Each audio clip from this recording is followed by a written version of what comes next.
வணக்கம் மக்களே. நான் தான் புடலங்காய். எங்கள ஆரம்பத்திலேயே என்ன போட்டு உறஞ்சிடான்னு வைக்கிறீங்களா? ஒன்றுமில்ல மக்களே, இந்த வெங்காயம் ஏதோ என்ன வச்சு வர பண்ண போறாளாம். சரி வாங்க பாப்போம். என்னண்டு என்ன வச்சு வர பண்றது? என்ன வச்சு வர பண்ண நான் டேஸ்டா தந்துட்டேன். ஆனா உள் கொண்டபடியா டேஸ்டா வருமோ இல்லையோன்னு தெரியல. வாங்க ரைவடி பாப்போம். ஓகே மக்களே, இப்ப என்ன உறைஞ்சி முடிச்சா பிறகு சுத்தம் சுதந்திரம் என்றதுக்கு நாங்க என்ன நல்லா கழுவுங்க. பாத்தீங்களா மக்களே, கல்வினா பிறகு இவ்வளவு பள்ள மின்னுறனா அடுத்த என்ன கூறுதான் போட போறாங்க. சின்ன சின்ன பீஸா கரகரகடாண்டு வெட்டி போடுங்க. எப்படி கரகரகடாண்டு வெட்டைக்கு வர இந்த பின்னால இருக்கிறவன் முன்னால இருக்கிறவன் அதோட அதுக்கு நடுவில் இருக்கிறவனும் தேவையில்லை. எல்லாரையும் வெட்டி நைஸா வெட்டுவோம். அவங்கள துரத்தி விட்டுட்டு நாம வரைய செய்வோம். வெயிட் அவங்கள துரத்தி விட்டா மட்டும் காணாது. என்ன துண்டுன்னா வெட்டோம் நம்ம.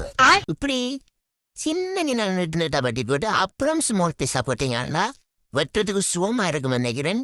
இப்படிதானே என்ன சின்ன நின்னா பொட்டி பொட்டியா நறக்குங்க. என்ன மக்களே நறுக்கியாச்சா? அப்படி என்ன ஒரு பவுல்ல மாற்றி வச்சுட்டு அப்புறம் வெங்காயம் பூண்டு செத்த மிளகாய் எல்லாத்தையும் பொடி பொடியா நறுக்கி வைங்க. இப்ப பாருங்க மக்களே, புடலங்காய் வெட்டியாச்சு, தேங்காய் துருவி வச்சாச்சு, வெங்காயம் செத்தார் உள்ளி எல்லாமே வெட்டி வச்சாச்சு. இவ்வளவுதான் நமக்கு தேவையான ஐட்டம். இனி நாம செய்யலாம் வாங்க. சரி மக்களே, அடுத்த நீ பேனை தூக்கி அடுப்புல வச்சு அடுப்பை கொளுத்துங்க. எண்ணெயை ஊத்துங்க. உள்ளி வெங்காயம் எல்லாத்தையும் போட்டு நல்லா பொன்னிறமா வருங்க.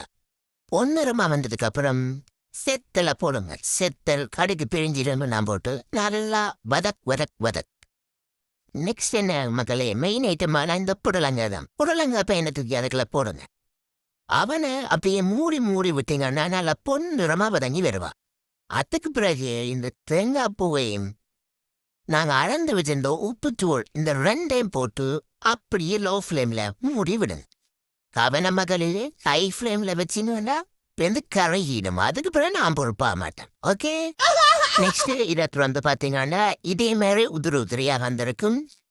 இது நீங்களும் ட்ரை பண்ணி பாருங்க, ரொம்ப டேஸ்டா இருக்கும். நான் நம்புறேன். நான் வருஷம் எதபடி எவ்வளவு டேஸ்டா இருக்கும் தெரியல. வீட்டுல இருக்கிறதும் பாவம் என்ன பண்றது. இந்த உலகத்துக்கு கொண்டு குத்தத்துக்காக இந்த கொடுமையை நம்ம அனுபவிக்கத்தான் வேணும். ஒவ்வொரு பாருங்க மக்களே, பிளேட்டிங் பண்ற வேலை ஒரு மொக்க பண்ணி வச்சிருக்காரு. என்னடா இருந்தாலும் வர டேஸ்டா இருக்கும். என்ன வெள்ளை சோறோட இன்னும் நான் டேஸ்டா இருப்பேன். பக்கத்துல ஒரு குழம்பும் வச்சு என்ன தொட்டு அப்படியே குளித்து சாப்பிடுங்க, செம்ம டேஸ்டா இருப்பேன். ஓகே மகளே, இதோட இந்த வீடியோ முடியுது. நெக்ஸ்ட் வீடியோல அடுத்த ஃபுட் ரெசிபியோட உங்களை சந்திக்கும் வரை உங்களிடமிருந்து விடைபெறுகின்றேன்.